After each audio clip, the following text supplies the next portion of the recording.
नमस्कार, मैं हूं नम्रता शर्मा और आप सुन रहे हैं रेडियो उड़ान अ फ्लाइट ऑफ लाइफ। हम सुनने जा रहे हैं न्यूज बुलेटिन, जिसमें हम बीते हफ्ते की सभी बड़ी खबरों पर डालेंगे नजर। सबसे पहले नजर डालते हैं आज की मुख्य खबरों पर। ये है सुर्खियां। किस नियम के तहत गिरे ट्विन टावर, जानेंगे रिकवरी की ओर है ओजोन परत किस प्रकार, क्यों है लानिना की स्थिति बरकरार, ये भी जानेंगे खबरों के विस्तार वर्णन में। Twin tower demolition. नोएडा स्थित ट्विन टावर को ध्वस्त कर दिया गया। सुप्रीम कोर्ट ने एनबीसी के नियमों का उल्लंघन पाया है। आपको बता दें 31 अगस्त 2021 को सुप्रीम कोर्ट ने ट्विन टावर्स को गिराने का आदेश दिया था। 2004 में एमराल्ड कोर्ट के नाम पर भूखंड आवंटित हुआ था। एमराल्ड कोर्ट में 14 टावर का नक्शा पास हुआ था।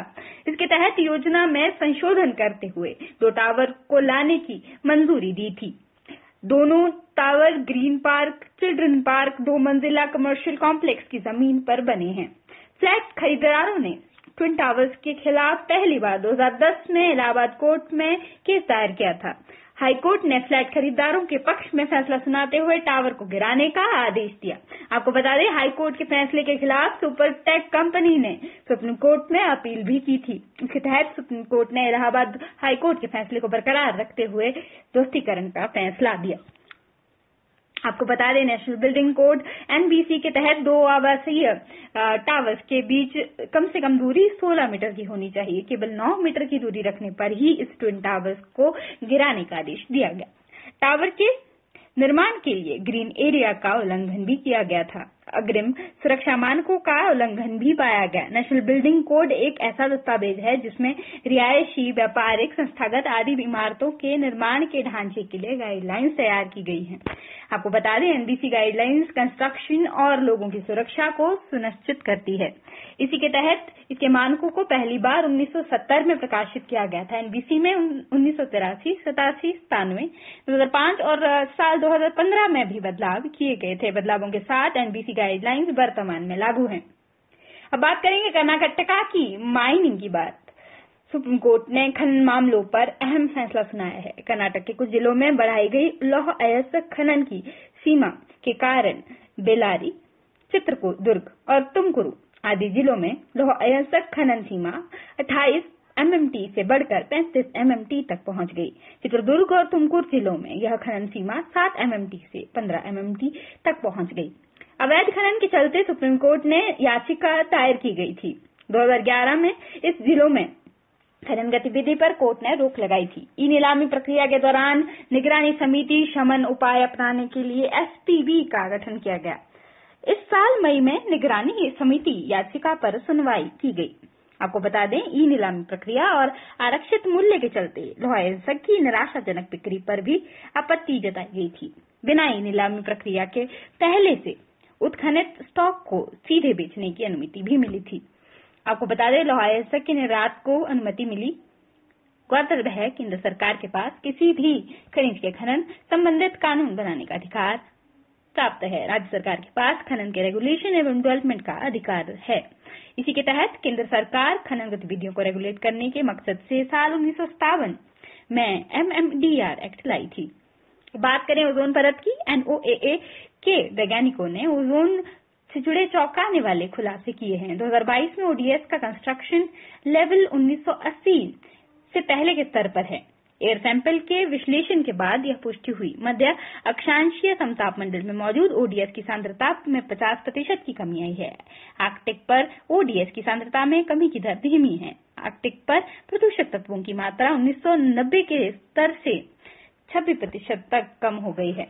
आपको बता दें, अंटार्कटिक ओजोन परत साल 2070 तक रिकवर हो जाएगी। यह एक शोध के मुताबिक आंकड़े हैं। एनओएए द्वारा ओजोन परत की स्थिति का आकलन करने के लिए इंडेक्स का उपयोग किया जाता है। आपको बता दें, यह समताप मंडल में मौजूद रसायनों, मुख्यतः क्लोरीन और ब्रोमीन की सांद्रता को ट्रैक करता है। इसी के तहत यह होने वाले खतरों और उपायों की जानकारी भी साझा करता है।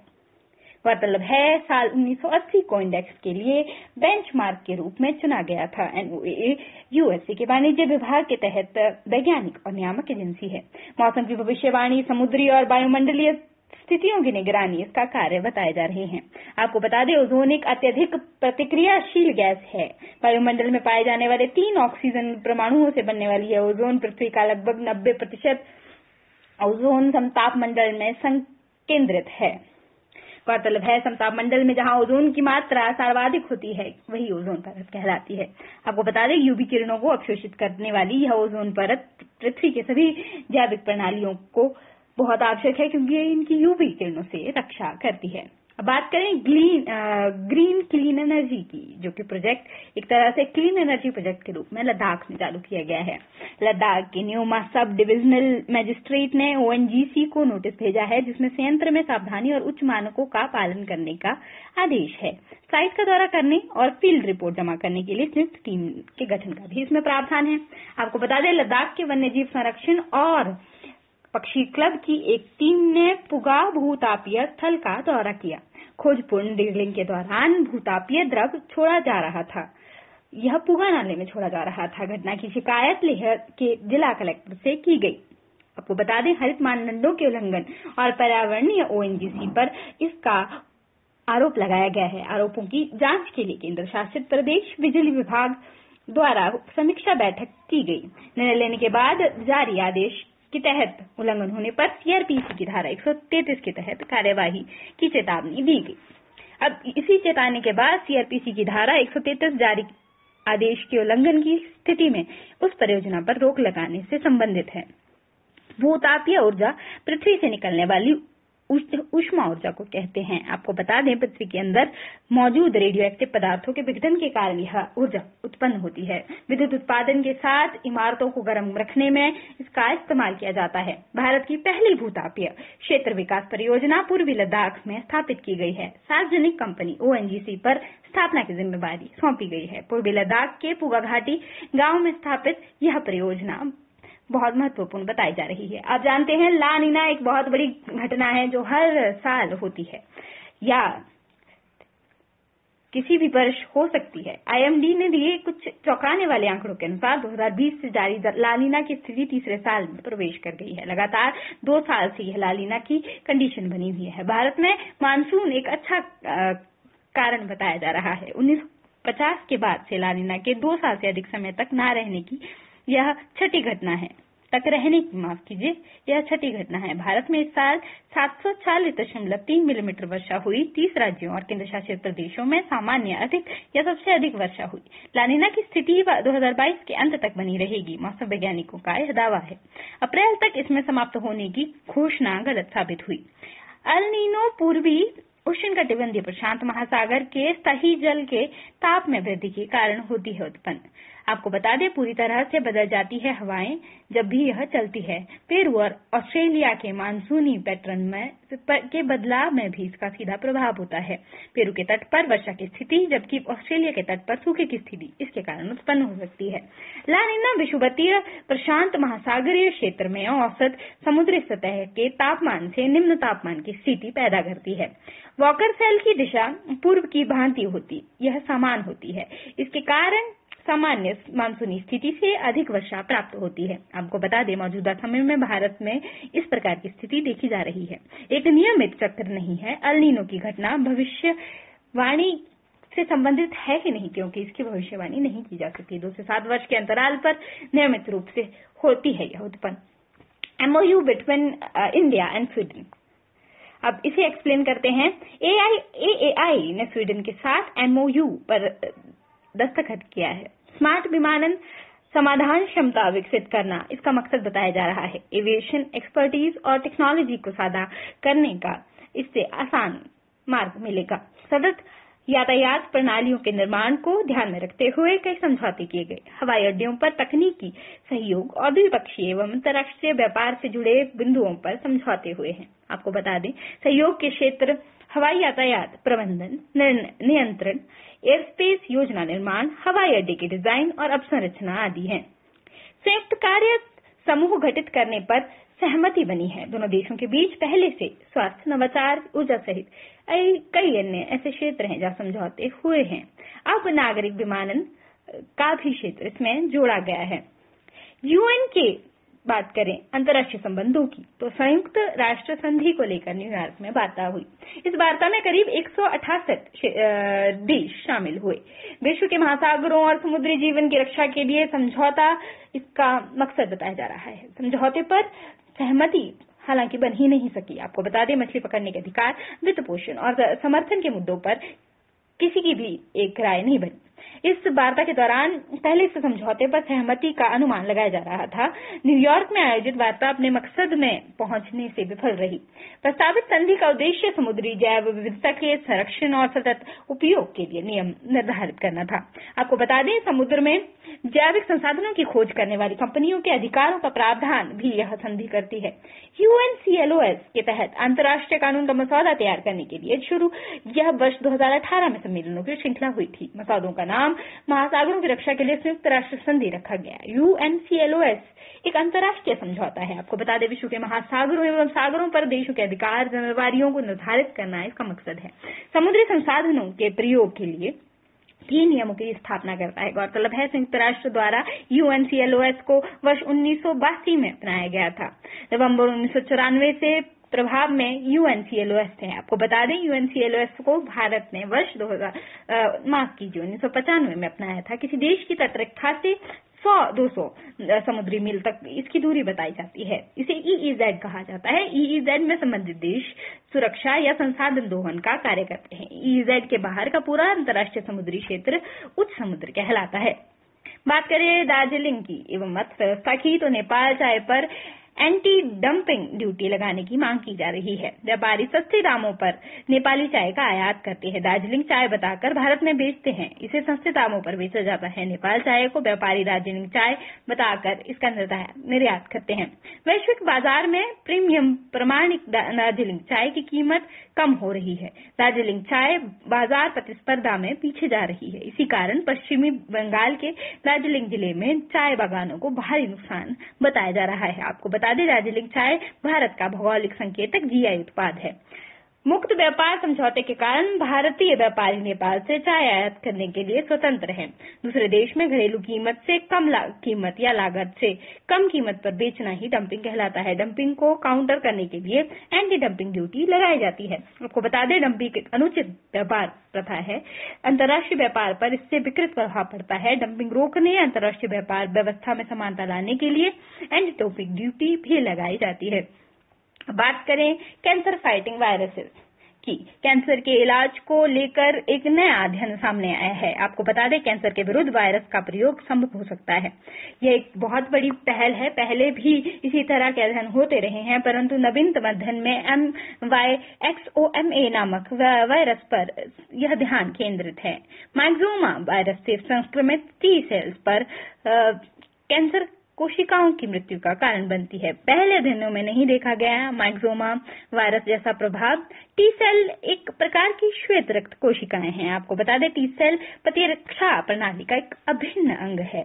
अस्त्री मज्जा में स्टेम कोशिकाओं द्वारा यह टी सेल विकसित की जाती है। शरीर में किसी खतरे का आकलन करने के लिए टी सेल शरीर को स्कैन करती है। टी सेल कैंसर की एक विस्तृत श्रृंखला पर हमला करती है। टी सेल के अन्य नाम immune cells, T lymphocytes and thymocytes हैं। अध्ययन के दौरान देखा गया टी सेल्स और माइक्रोमा वायरस के बीच तालमेल एवं इसी तालमेल के चलते ठोस ट्यूमर सेल्स ऑटोसिस को मजबूत करने का यह कार्य करता है। ऑटोसिस सेल विनाश का एक रूप है। ऑटोसिस ठोस ट्यूमर के खिलाफ उपयोगी है। ऑटोसिस उपचार प्रतिरोधी के रूप में भी कार्य करता है। आपको बता दें, पॉक्स वायराइडी परिवार का हिस्सा माइक्रोमा वायरस लेपोरी पॉक्स वायरस की ही एक प्रजाति है। ईस्टर्न कॉटनटेल्स ये गिलहरी यूरोपियन खरगोश में फाइब्रोम्स पैदा करने वाले अन्य वायरस भी माइक्रोमा में ही शामिल होते हैं एवं यह घातक बीमारी का कारण बनती है। अब बात करें CAZRI जोधपुर में 4 नई सुविधाओं का उद्घाटन किया गया है। केंद्रीय कृषि एवं किसान कल्याण मंत्री ने इसका उद्घाटन किया है। नई सुविधाओं के तहत एक सभागार, कृषि व्यवसाय अभिपोषण केंद्र, पर्यावरण अनुकूलन, अपशिष्ट जल उपचार संयंत्र एवं इंडोर गेम हॉल आदि ने दिए गए। राजस्थान एक सूखा प्रभावित क्षेत्र है। यह एक विश्व में जागृत घटना है। कृषि की सीमित संभावना के बावजूद CAZRI ने कृषि के नए विकल्पों को खोजा है। अगले चरण के रूप में कृषि का व्यवसायीकरण किया जाना शेष रह गया है। इन्हीं परिस्थितियों के मद्देनजर कृषि व्यवसाय अभिपोषण केंद्र को स्थापित किया गया। यह केंद्र 60 वर्षों से अधिक समय से ICAR अपनी सेवा दे रहा है। मरुवनीकरण केंद्र के रूप में 1952 में स्थापित किया गया। मरुवनीकरण और मृदा संरक्षण केंद्र के रूप में 1957 में पुनर्गठित किया गया। ये CAZRI इसी ICAR के द्वारा चालू की गई कार्यरत संस्थान है। CAZRI को 1959 में अनुसंधान का दर्जा मिला। 1966 में इसे ICAR के नियंत्रण में लाया गया। 5 क्षेत्रीय अनुसंधान केंद्र बीकानेर, पाली, जैसलमेर, गुजरात के भुज और लेह के लद्दाख में यह स्थित है। अब बात करेंगे MOU की, जो कि साइन हुआ PCI M&H एंड IPC के बीच, जिसमें कि इस समझौते को ज्ञापन में के रूप में मंजूरी मिली। मकसद वन हर्ब वन स्टैंडर्ड बताया जा रहा है। चिकित्सा मानकों के निर्धारण के लिए सूचनाओं को साझा करना इसका प्रावधान है। साइंटिफिक नॉलेज और ड्रग रॉ मटेरियल्स की जानकारी भी साझा करता है। यह PCI M&H के पास मोनोग्राफ के प्रकाशन का एकमात्र अधिकार है। आपको बता दें, ये मोनोग्राफ किसी विशेष विषय तथा उससे एक पहलू का विस्तृत लिखित विवरण होता है। एक आधिकारिक पुस्तक है फार्माकोपिया। इसमें दवाओं के उत्पादन, वितरण, उपयोग आदि के मानक का विवरण शामिल है। मानकों के निर्धारण ने भारतीय कारोबार सुगमता माहौल में सुधार किया है। भारतीय वनस्पति व्यापार पर इसका सीधा असर देखा जाएगा। PCI M&H आयुष मंत्रालय के अंतर्गत है, जिसमें कार्य आयुष पद्धतियों के जुड़ी औषधियों, योग की फार्माकोलॉजी और योग संग्रहों का प्रकाशन होता है। IPC क्या है? स्वास्थ्य एवं परिवार कल्याण मंत्रालय के अंतर्गत यह कार्य देश में दवाओं के मानकों का निर्धारण एवं प्रकाशन के रूप में करता है। अब बात करें कच्छ के ब्रांच कैनल की, तो PM मोदी जी ने कच्छ ब्रांच कैनाल का उद्घाटन किया है। अधिकारियों ने इसे दुनिया की सबसे लंबी शाखा नहर का नाम दिया है।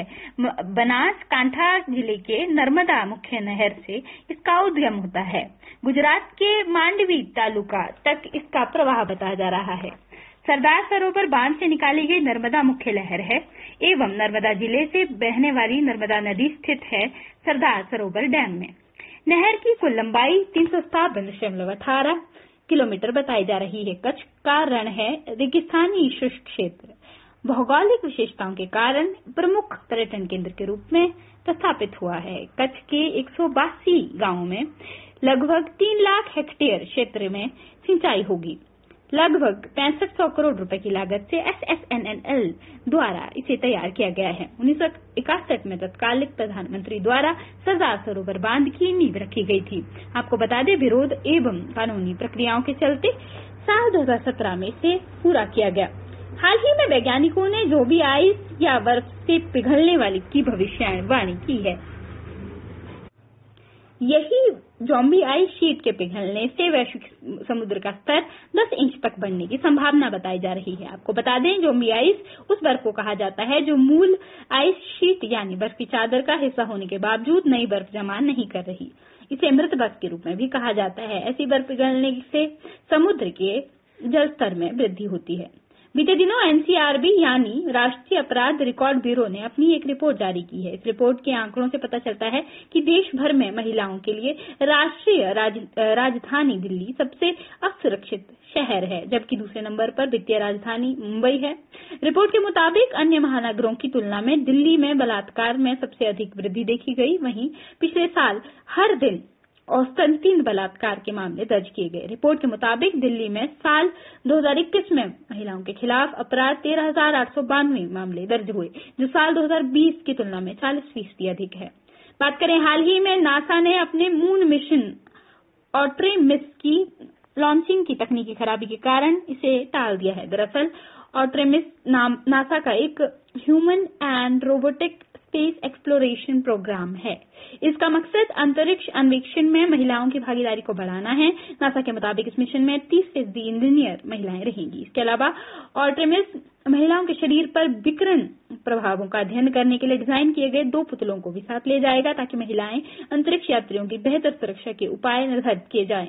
आपकी जानकारी के लिए बता दें, आर्टेमिस प्राचीन यूनान में एक प्रमुख देवी थी। वह ओलंपिक के रूप में देवता जीसस की बेटी थी। वह सूर्य के देवता अपोलो की जुड़वा बहन भी बताई जाती है। गौरतलब है कि नासा के पहले ह्यूमन मिशन का नाम अपोलो था। हाल ही में उत्तराखंड के हरिद्वार शहर को सर्वश्रेष्ठ आकांक्षी जिला घोषित किया गया। इसे नीति आयोग के आकांक्षी जिलों का परिवर्तन कार्यक्रम के अंतर्गत घोषित किया गया। दरअसल आकांक्षी जिलों का परिवर्तन कार्यक्रम नीति आयोग की एक पहल है। इसका मकसद भारत में प्रतिस्पर्धा संघवाद की संस्कृति को बढ़ावा देकर पिछड़े जिलों की सामाजिक आर्थिक स्थिति में सुधार लाना है। यह कार्यक्रम प्रमुख प्रदर्शन संकेतकों जैसे प्रसव पूर्व देखभाल, सीखने की कला, कृषि मूल्य प्राप्ति, मुद्रा ऋण का संवितरण एवं सड़क संपर्क आदि पर राज्यों की रियल टाइम मॉनिटरिंग एवं रैंकिंग सुनिश्चित करता है। बीते दिनों ओडिशा में नुआखाई पर्व मनाया गया।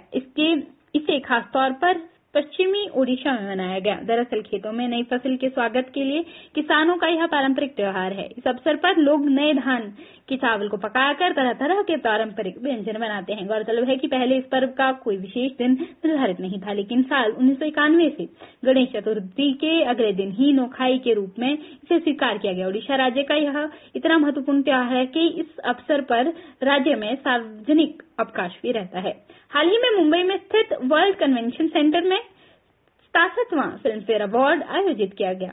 इस बार फिल्म फेयर अवार्ड की खास बात यही रही कि पहली बार किसी महिला गीतकार को फिल्म फेयर अवार्ड मिला। इसमें सर्वश्रेष्ठ गीत के रूप में 83 के गाने लहरा दो के लिए कौसर मुनीर को फिल्म फेयर अवार्ड मिला गया। वहीं बेस्ट प्लेबैक सिंगर का अवार्ड वी प्राक ने शेरशाह के गाने मन भरिया के लिए जीता। आपको बता दें, फिल्म फेयर अवार्ड एक वार्षिक पुरस्कार है। इसे भारत के हिंदी भाषा फिल्म उद्योग में कलात्मक एवं तकनीकी उत्कृष्टता के सम्मान के रूप में देखा जाता है। आज के न्यूज बुलेटिन में बस इतना ही। अगले हफ्ते फिर से जुड़ेंगे और नजर डालेंगे इसी प्रकार की बड़ी खबरों पर, और आप जुड़े रहिए हमारे चैनल के साथ। रेडियो उड़ान, अ फ्लाइट ऑफ लाइफ।